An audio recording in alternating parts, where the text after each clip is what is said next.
un avant-poste de la RNC. Donnez-moi une bonne raison de ne pas vous plomber. C'est un malentendu. On pensait que c'était abandonné. Et puis la serrure était facile à crocheter, on pouvait pas se douter qu'il y avait des trucs importants à l'intérieur. Je n'ai aucune patience avec les pillards. Foutez le camp d'ici. Attendez, j'ai la fièvre rouge. J'ai besoin d'un remède, vous en auriez pas par hasard? On est prêt à vous les acheter.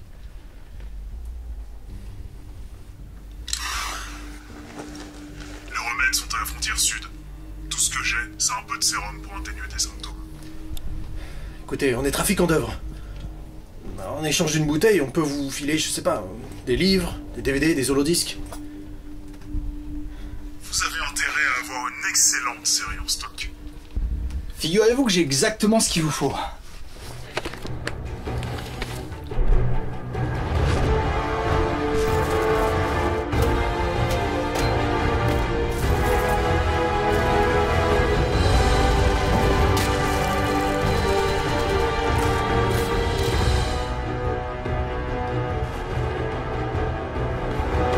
Le 10 avril 2024 sort la série Fallout produite par Amazon Prime. Avec le reporter, on la regarde, puis on voit toutes les critiques sur l'aspect global de la série. Et même si la critique de la série est plutôt positive, beaucoup lui reprochent son esthétique. Les environnements très propres et verdoyants, des couleurs vives, un aspect parfois carton-pâte de certains décors, et surtout le point dont on entend le plus de critiques, c'est l'apparence de Walton Goggins dans un maquillage de ghoul qui n'a pas l'air si monstrueux en comparaison à celle qu'on voit dans les épisodes les plus populaires de la saga. Vous savez quoi? Je crois que je deviens une goule. Avec le chroniqueur, on a entendu pas mal de critiques négatives autour de la série qui visaient surtout des partis pris esthétiques et des incohérences mineures. Donc cette vidéo a pour but de donner notre point de vue avec un peu de recul par rapport à ce que la série représente pour l'ensemble de la licence et surtout, pourquoi Fallout a cette apparence. Pour ce qui est de l'esthétique, il y a beaucoup de choses avec lesquelles on est d'accord, l'univers est très propre. Pas seulement en comparaison aux anciens Fallout qui sont très lugubres et poussiéreux, mais même en comparaison à d'autres créations. Les costumes sont globalement en bon état, pas encore ternis par la boue ou la poussière, les peintures et les vitres sont encore présentes dans certains bâtiments, et on ne sent pas vraiment que la zone a été touchée par une catastrophe nucléaire aussi violente, notamment avec cette nature luxuriante. En tout cas, quand on compare un Fallout 3 et son désert radioactif, on a un peu de mal à se l'imaginer. Par exemple, en 2011, on avait la web-série Nuka Break qui avait placé de gros efforts dans la qualité de ses décors, de ses maquillages, et qui incorpore des bâtiments beaucoup plus délabrés. Globalement, cette mini-série créée par des fans s'inspire essentiellement de l'univers et la colorimétrie de Fallout New Vegas. L'apparence des ghouls est également plus cadavérique. Depuis les premiers Fallout jusqu'à New Vegas, les ghouls avaient vraiment l'air de corps mutilés et en décomposition, et dans la série Amazon, la ghoul paraît plus propre, plus humaine. Même en comparaison au 4e opus de la saga qui montrait des ghouls avec des oreilles presque inexistantes et des yeux injectés de sang, les ghouls de la série ont un aspect bien plus proche des humains. C'est un détail qui en a agacé pas mal mais qui est une véritable intention de la part des réalisateurs. Il avait effectivement été envisagé de faire une ghoul plus répugnante, mais les producteurs, dont Nolan, préféraient que la ghoul ait un aspect plus familier, qu'on reconnaisse Walton Goggins, et qu'il puisse rester expressif en ayant le moins de contraintes possible avec son maquillage. C'est d'ailleurs après avoir essayé la première scène sans lentilles que Nolan a décidé de conserver le regard réel du comédien sans utiliser d'artifice sur ses yeux. Et si on compare avec la série Nuka Break qui a également des comédiens talentueux avec un excellent make-up plus proche des premiers Fallout, on se rend compte que c'est beaucoup plus compliqué de lire leurs expressions, indépendamment de la performance elle-même. Ce qui lui vaudra également des critiques, c'est son étalonnage aux couleurs plus saturées. Mais toi tu t'en fous, t'es daltonien. Précisément. L'aspect coloré de la série suit la direction artistique de Fallout 4 et 76, qui étaient déjà critiqués par les fans pour leurs couleurs vives et leurs environnements verdoyants. Tout ça donne un ton plus optimiste et porté sur la reconstruction. En revanche, pour ce qui est de la fidélité avec l'esthétique du 4e jeu, la série fait vraiment un excellent travail. Les objets et costumes sont reproduits avec une grande exactitude, ce qui est très rare dans les adaptations, et surtout la preuve d'un grand talent de la part des accessoiristes et des costumiers. S'il y a un point d'ombre que je voudrais soulever par rapport à ça, c'est éventuellement les costumes des rescapés de la RNC, qui sont plus proches d'un armement moderne avec des casques tactiques des années 2020, plutôt que des armures rétro-futuristes. Mais là, on chipote. Et parce que j'aime bien chipoter, on va parler d'un des détails qui m'a le plus intrigué. Un détail infime, mais qui est présent dans l'intégralité de la saison. Vous l'avez remarqué? Si vous êtes spécialiste dans l'audiovisuel, vous l'avez probablement remarqué. Bon, je vous la repasse. Si vous regardez attentivement sur les coins de votre écran, vous constaterez une très légère déformation. Ça peut paraître être un détail, mais je pense que cette déformation, ce détail, est très représentatif de la façon dont sont réalisés les choix dans la série Fallout. Et ce choix communique très bien avec les codes des années 2020. A priori, cette déformation n'est pas très gênante, mais si on place une règle dans le cadre, on constate que tout ce qui est sur les bords du cadre est bombé. La raison, c'est parce que la série utilise des objectifs de type anamorphique, plus généralement utilisés au cinéma, mais très rarement dans ce style de grand angle. Pour le contexte, les objectifs anamorphiques, c'est ce qu'on utilise d'habitude en cinéma pour avoir ce fameux ratio d'image très large, avec les bandes noires au-dessus et en dessous. Et pour avoir ce rendu, c'est parce qu'il y a une lentille cylindrique qui va déformer le signal lumineux. Et ça change tout. Pour commencer, c'est ce qui crée ce fameux effet de déformation. C'est également ce qui fait que les points de lumière ne sont pas ronds mais ovaux, et c'est aussi ce qui crée de la respiration, un léger effet d'étirement lors de ces changements de points. Le truc, c'est que dans le cinéma, il y a plein de grands angles qui corrigent cette déformation. Ça veut dire que cet effet est voulu. C'est étrange parce que si le sujet est bord cadre, comme dans ce plan, le visage est complètement étiré et notre cher Walton Goggins a complètement l'air aplati, et ça peut donner un effet disgracieux. Donc, pourquoi avoir choisi ce genre d'objectif pour avoir un tel rendu ? Il faut savoir que le grand angle a toujours été très intéressant pour la télévision et le cinéma, mais il a toujours dû évoluer et s'adapter avec les tendances. Par exemple, le fisheye était très à la mode dans les années 90-2000. Il suffisait d'allumer MTV et vous tombiez sur des clips de Eminem ou Soundgarden qui abusaient de ce style. C'était également des objectifs qu'on retrouvait couramment dans les vidéos amateurs de skateurs qui filmaient leurs figures avec ce style de cadrage. Le grand angle permet de mieux capturer ce genre d'action tout en gardant une certaine proximité avec le sujet. Les années 2010 ont vu une nouvelle évolution du grand angle avec l'essor de la GoPro et du found footage, le genre favori de Anthony Pazzona. Enfin, les années 2020 sont marquées par l'essor des réseaux sociaux. Plus que jamais, les gens communiquent à distance et la vidéo joue un rôle primordial dans le quotidien. Les gens s'appellent par vidéo, suivent l'actualité de leurs proches ou de leur personnalité favorite par vidéo, et se divertissent de plus en plus avec des vidéos amateurs. Bref, on développe une certaine familiarité avec l'aspect visuel des webcams et des téléphones. Comme on le disait plus tôt avec le grand angle, large champ de vision et proximité avec le sujet. On accepte de plus en plus ces légères déformations et on voit apparaître de nouveaux styles de cadrage et surtout des nouveaux outils qui vont cartonner sur le net. Par exemple, vous avez déjà vu ces publicités avec ces cadrages impossibles où des petits objets paraissent immenses et sont filmés dans des plans macro surréalistes. Et ben, ces publicités sont filmées avec des objectifs Laowa qui ressemblent à des longs tubes et qui coûtent la peau du cul. Ou alors, les caméras Insta360 qui cartonnent sur Instagram et TikTok. Bref, en 2020, on découvre une nouvelle mode avec le grand angle, et les films et séries vont également s'inspirer de ces nouveaux codes établis par l'essor des réseaux sociaux. On va comparer le style de cadrage de la série Fallout à celui de la série One Piece, parce que par moments, on trouve ce même style de déformation dans les plans larges, toujours avec ce très léger effet d'arrondi sur les bords. Les séries sont sur la même tranche budgétaire, à savoir environ 19 millions de dollars par épisode, ce qui est absolument énorme en vérité, et les mêmes types d'objectifs anamorphiques Hawk. Juste, celles utilisées sur Fallout, donc des Hawk classe 10, sont d'une gamme différente de celles utilisées sur One Piece. Et surtout, on filme avec de la péloche.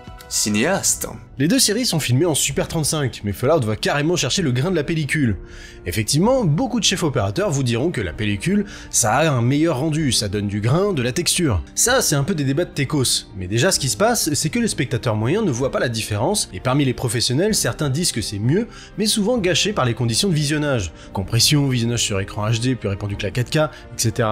En fait, l'explication serait peut-être d'ordre marketing. Alors là, c'est notre théorie, mais lorsqu'on vend une méthode de captation en pellicule, ça donne une dimension plus ambitieuse au projet, auprès des producteurs en tout cas, et de l'audience, mais ça peut aussi être en vue des projections cinéma. Parce que la première saison de Fallout a été projetée en avant-première au Hollywood Boulevard, et il y a que des gens importants et des pros qui vont à la projo, donc c'est un moyen d'en mettre plein la gueule lors d'une véritable diffusion en salle de cinéma. C'est dans ces conditions de visionnage qu'on profite du plein potentiel de la pellicule.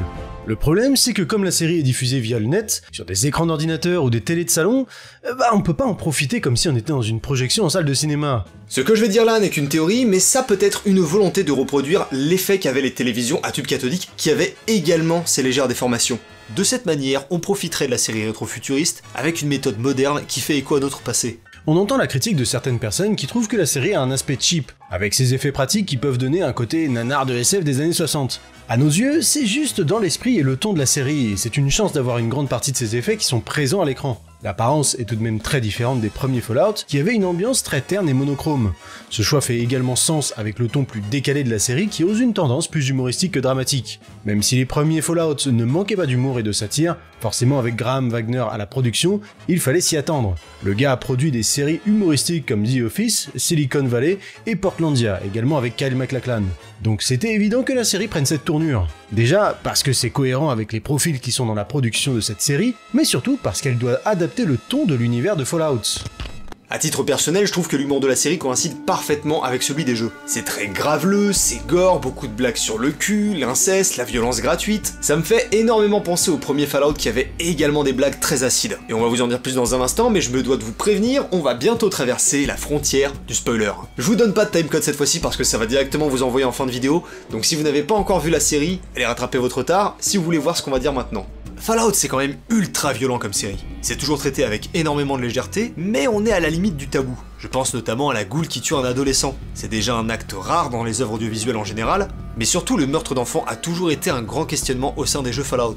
Ils étaient possibles dans les premiers jeux, et ont été retirés à partir du 3. Je m'appelle Princesse, et je me fous de ce que raconte RG. Quand je suis dans le coin, tu m'obéis.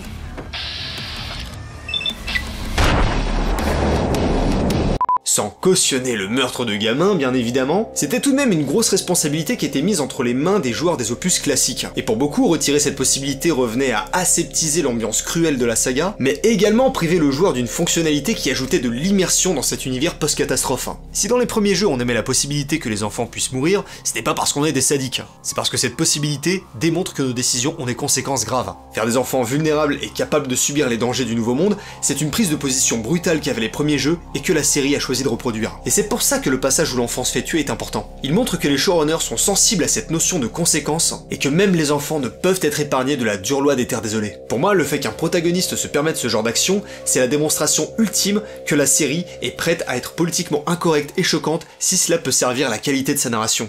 Il y a aussi énormément de détails qui font écho au gameplay du jeu. Le SVAV avec les scènes de fusillade au ralenti, les nombreux démembrements et infirmités, le détail des compagnons qui servent juste de sac à dos, le hacking qu'on peut faire glitcher, il y a énormément de fanservice, mais surtout, un fanservice qui est extrêmement bien géré parce qu'il reste toujours en second plan. Les gens qui ne connaissent pas Fallout peuvent parfaitement apprécier la série, et ceux qui ont les références ont droit à des clins d'œil qui vont flatter leur connaissance du jeu, sans que ces infos viennent parasiter le visionnage. Sauf cette tourelle incapable de toucher Linus. Ce sera toujours Linus pour moi. Clairement, il faut avoir joué au jeu pour comprendre pourquoi elle est si peu précise, et un peu ridicule. Les différents objets, lieux et factions emblématiques du jeu sont parfaitement introduits. On sait que le Stimpack sert à soigner, que le réacteur à fusion sert à alimenter plusieurs machines d'avant-guerre, que la confrérie de l'acier est un ordre religieux et militaire qui s'empare des technologies de l'ancien monde, etc. Et surtout, la série ne s'encombre pas d'expositions inutiles. Pourquoi les Stimpaks permettent d'arrêter les hémorragies et de survivre à un coup de poignard ? Je m'en fous, c'est de la science-fiction. On vit dans un monde où le système financier marche avec des capsules et où on vit plus de 200 ans grâce aux radiations et à la drogue. Vous vous posez trop de questions, non ?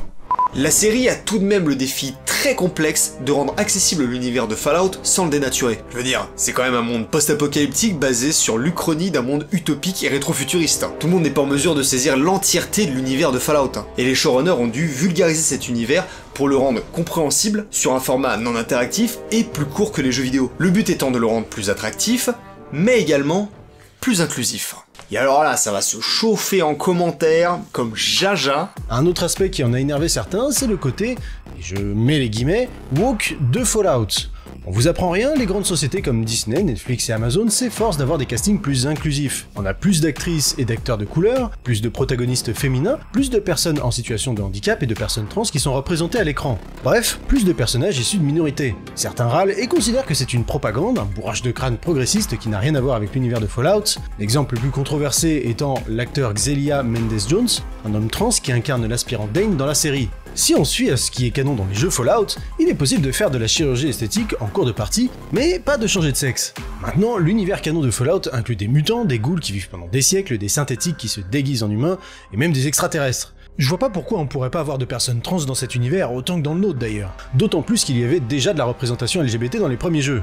Si on regarde dans les premiers Fallout jusqu'à Fallout 4, les jeux ont toujours proposé des romances, voire des mariages homosexuels. Certains compagnons sont également homosexuels ou bisexuels. Enfin, Fallout 76 inclut des représentants de la communauté LGBT, avec les drapeaux arc-en-ciel, même si je vous l'accorde, c'est pas non plus l'idée du siècle, mais on a tout de même quelques personnages gays, non-binaires et autres. Même si Fallout 76 est très loin d'être le meilleur, il reste représentatif de ce que Bethesda a établi comme étant la nouvelle identité de Fallout, et c'est pour cette raison que le casting de la série est conçu de cette manière. Et pour fermer la parenthèse sur Xelia Mendes-Jones, bien sûr qu'il a été clairement casté pour représenter les communautés LGBT au sein de l'univers Fallout, et Amazon a tout intérêt à représenter ces minorités, et suivre ce mouvement pour des raisons financières et de réputation avant tout. Mais ça n'empêche que le personnage de l'aspirant Dane ne m'a absolument pas dérangé parce qu'il n'existe pas juste pour des raisons militantes. L'identité de l'acteur n'invalide absolument pas le personnage qui a ses propres motivations, ses qualités, ses faiblesses et son influence dans le parcours de Maximus.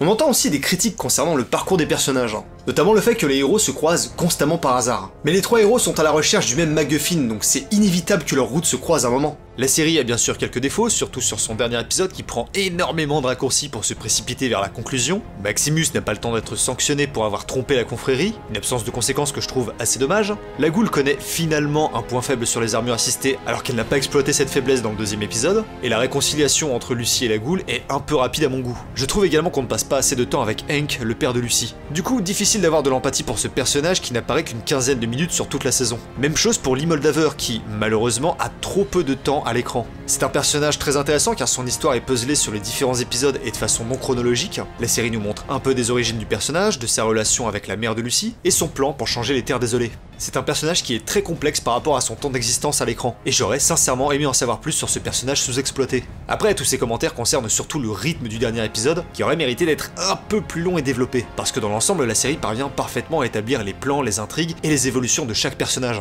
D'ailleurs, ce qui est très fort, c'est que le schéma scénaristique de la série suit lui-même le raisonnement d'un RPG. D'abord, et vous l'avez remarqué, chaque personnage est un archétype de joueur. Lucy, c'est le joueur novice, qui cherche à faire les meilleurs choix possibles et prendre les décisions les plus conciliantes. C'est le genre de joueur qui considère que son expérience est représentative de sa bonté réelle. Et c'est un personnage qui a énormément de scrupules à prendre des mauvaises décisions. Maximus, c'est le joueur à la recherche de puissance.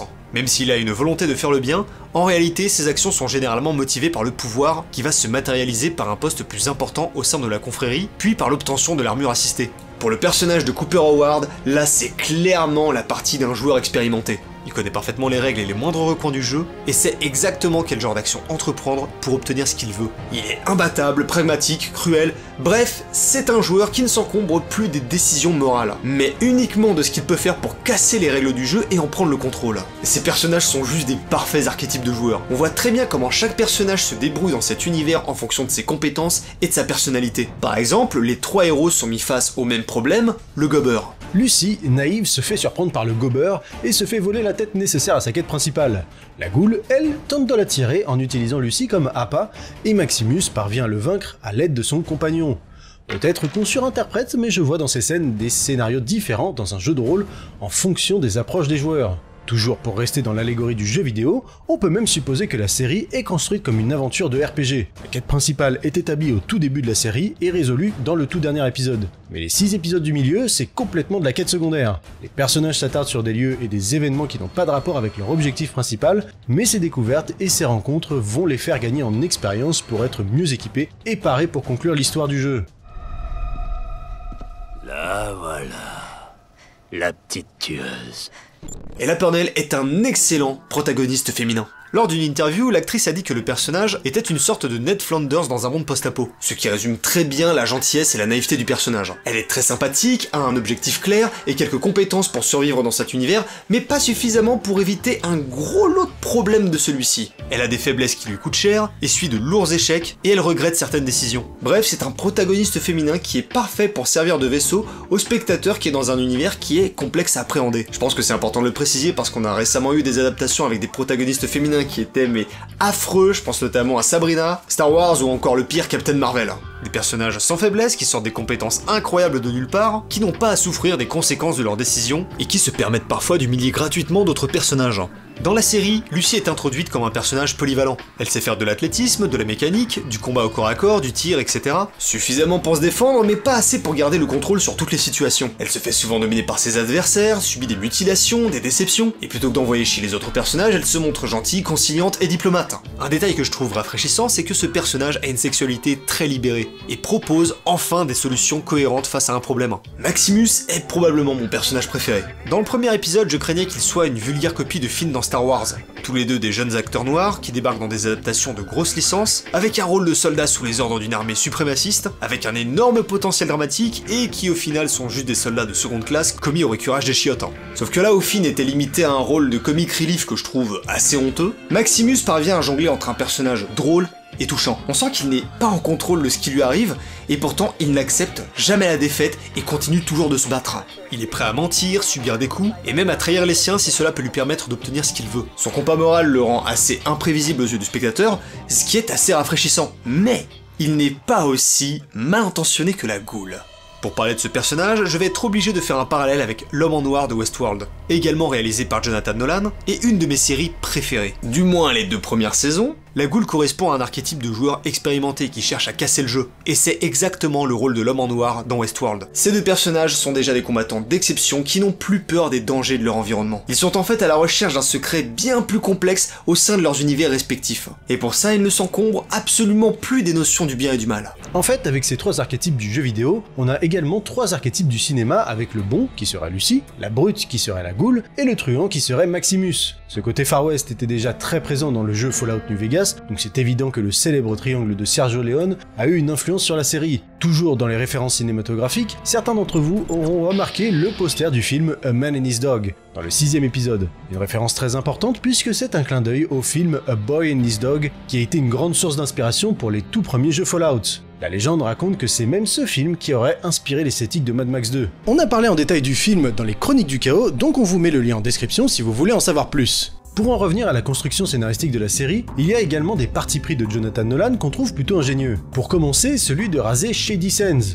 C'est une décision très risquée car c'est une ville emblématique de l'univers de Fallout, puisque c'est la première ville que l'on visite dans Fallout 1, et c'est surtout le berceau de la République de Nouvelle-Californie. Détruire cette ville, c'est un geste presque aussi fort que celui de détruire l'Interceptor de Mad Max, au début de Fury Road. Cette prise de position peut presque être prise comme un manque de respect pour l'œuvre originelle, mais je pense qu'il s'agit surtout d'une volonté de surprendre le public de connaisseurs et de s'émanciper de certains acquis de la saga pour faire place à une nouvelle histoire.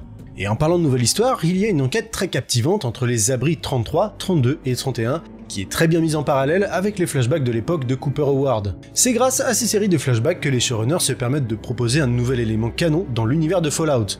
Voltec serait à l'origine de la guerre atomique. Cette révélation est extrêmement importante puisqu'elle place définitivement Voltec en antagoniste de cette série, et surtout, elle apporte une réponse à une des plus grandes questions de la série de jeux vidéo. Jusqu'à cet épisode final, on n'a jamais su quel pays avait lancé les premiers missiles. Donc on peut en conclure que ce n'est pas un pays, mais plutôt une ou plusieurs compagnies qui seraient supposément à l'origine de la guerre atomique dans le but de générer un profit immédiat lors de la commercialisation des abris. C'était pas une question qui était importante jusqu'ici dans l'univers de Fallout. Et pourtant la révélation a son impact. Bon, c'est plutôt paradoxal qu'une série produite par Amazon Prime fasse une critique des méga corporations américaines, mais je préfère largement que ce pognon soit investi dans Fallout plutôt que la suite des Anneaux de Pouvoir. Cette proposition est ultra audacieuse. Et comme ce qui se passe dans la série est canonisé avec l'aval de Bethesda, il est pas impossible que ce soit des informations officielles dans la suite des jeux. On s'est demandé ce qu'en pensaient les créateurs des premiers Fallout. Il se trouve que Tim Kaine, qui était lead programmeur et producteur du premier jeu, a toujours surveillé de très près son petit bébé qui était entre les mains de Bethesda. Il a donc participé à l'avant-première de la série et s'est ouvertement exprimé sur son ressenti dans sa chaîne YouTube.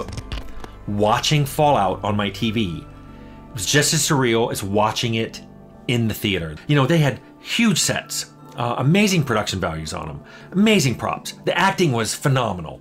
I mean, it was just surreal to watch Fallout recreated in real life like that. In many ways, I felt the same way as when I did Nuka Break. I mean, they had a much smaller budget, but they were dedicated. It was very Fallout-y, they cared, there was a lot of attention to detail, even on Nuka Break, but watching this TV show, I felt a lot of the same thing. And what I can tell you, the reason I like it so much is everything feels like Fallout. It feels like Fallout. That is hard to do. Trust me, I know how hard that is to do. Fallout est une série qu'on trouve extrêmement rafraîchissante avec le reporter. Et on est ravis d'être dans la position des spectateurs qui apprécient cette série.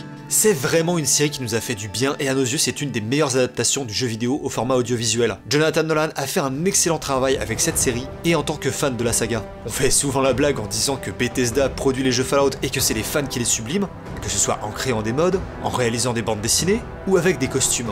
D'ailleurs on en profite pour mettre en avant quelques talents français avec l'Eco-Vaporiste et Selene Fantasy qui sont tous les deux d'excellents accessoiristes et costumiers de l'univers Fallout. On vous met le lien de leur réseau en description. Tout ça pour dire que Fallout est extrêmement inspirant pour les différents créateurs. Je pense que Nolan a également apporté sa pierre à l'édifice en proposant une série de véritables fans, et on voit plein de gens retrouver de l'intérêt pour les jeux Fallout depuis la sortie de la série. On a encore beaucoup de choses à dire sur cette série, et finalement, qui de mieux que le capitaine du Nexus 6 pour en débattre avec nous? Donc on vous donne rendez-vous ce soir à 21h pour en discuter. Le lien de notre chaîne Twitch est en description. Pensez à vous abonner pour survivre à l'apocalypse et à tiper si vous voulez faciliter notre survie dans les terres grises. Chaque capsule permet de faciliter notre survie dans les terres grises et de continuer de produire ce contenu. Donc merci aux tipeurs qui continuent de faire survivre cette chaîne. Merci à tous, chers survivants. Salut. Fin de transmission. Alors, on fait affaire? Ouais, ça ira.